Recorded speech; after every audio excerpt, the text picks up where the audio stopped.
Hey guys, I'm Mushroom Stew here, and I welcome you guys all to another SpongeBob SquarePants review, where today we're going to be reviewing the episode Out of the Picture.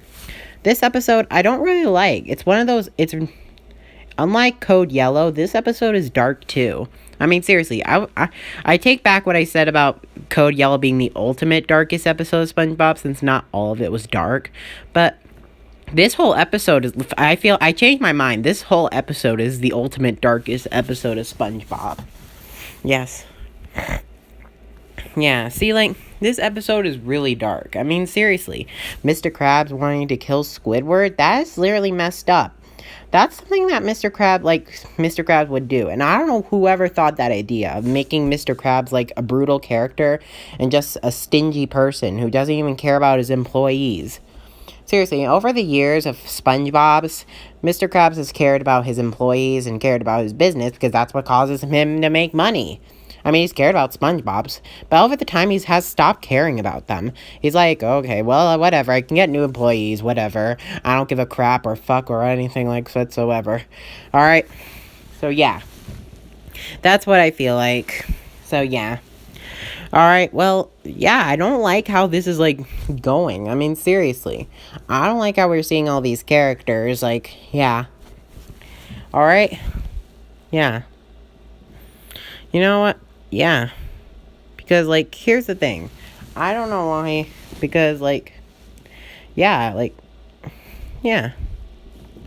So Squidward is, like, so yeah, I don't know why this happens. So the episode starts with Squidward trying to sell all his paintings, but nobody really wants them. So then an artist comes in by, and Mr. Krabs talks to him and says that he would like to sell all of his fortune if the artist was out of the picture, and tries to pretend to hang himself. That is literally creepy. Now I'm just forgetting this just gives me another Squidward suicide vibe here. Another creepypasta Squidward suicide vibe. But since Squidward doesn't want to commit suicide whatsoever, I feel like that connection in this episode wouldn't possibly be possible.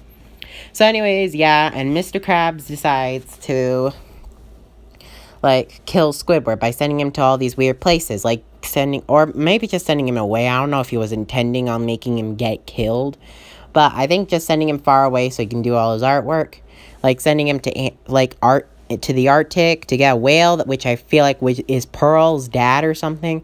I know there's, like, another whale that looks like Pearl's dad, but I don't know, guys, I don't know who Pearl's real parents are, because I know, in theory, I might do a separate video explaining about Pearl's parents. I'll do a separate video on that, possibly someday I will, okay? Don't worry, guys. I will someday probably do a separate video explaining about Pearl's origin really much.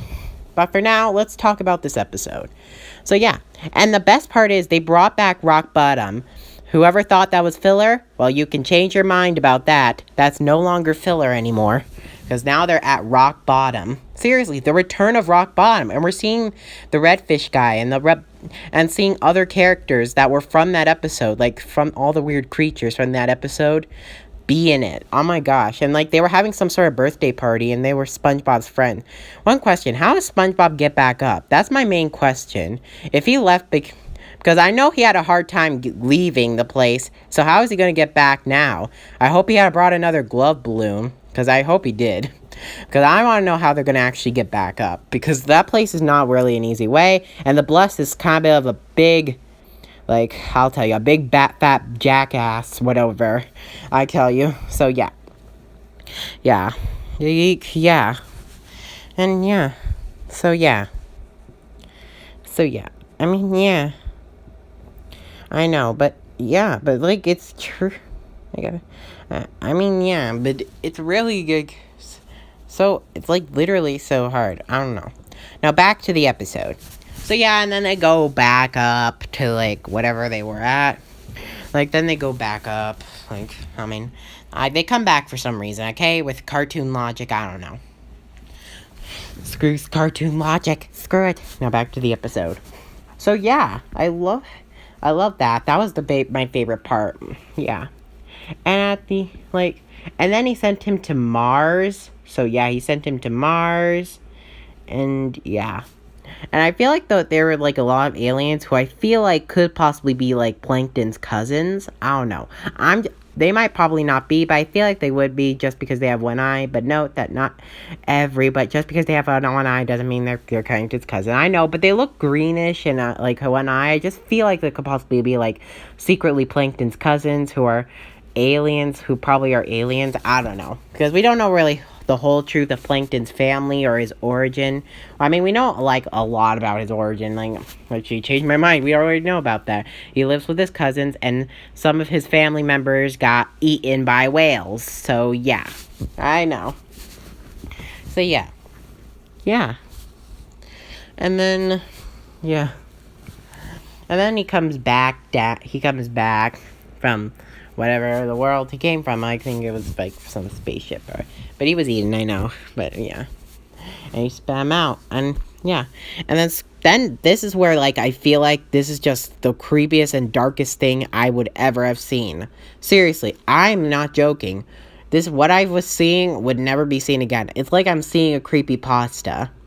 But except it's not intended to be a creepypasta. It's more like because nothing like is disoriented. Everything's all clear, because I know like when people write creepypastas on their wikis, they explain that the episode about how disorienting it is, or how distorted or sounded, or if the color, like all that type of stuff they explain. And they may even do videos for concepts of that, but yeah.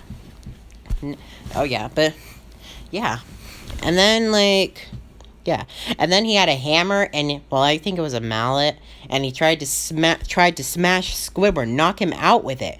That was so crazy. He had to, like, smash Squidward. And it was, like, literally probably for, like, a minute or two. He tried chasing Squidward with that mallet. And I'm really surprised at this turn. And then he had a chainsaw, and he tried to tear down his artwork, and the artist was really impressed. And then Mr. Krabs and Squidward decided to smash all the art, which caused them to destroy the Krusty Krab as well.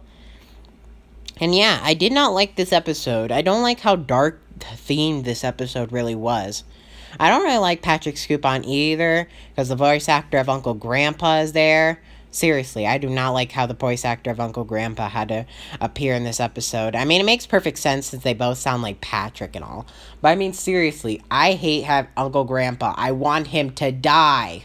Seriously, I want him to kill himself. I want him to, like, burn in, well, I'm not going to say it, burn in whatever place he came from. I want him to burn in flames. I want him to get killed by sharks. I want to slice down his organs and then burn him in like a garbage disposal or something. I want to do something with him. I want to kill him, okay? I'm ranting too much about Uncle Grandpa. Anyways, guys, that's all for now for this episode of Spongebash. So, thank you guys so much for watching this episode of Spongebash.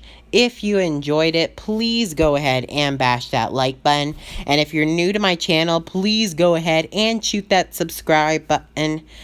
Thank you. I'll see you guys next time. Bye.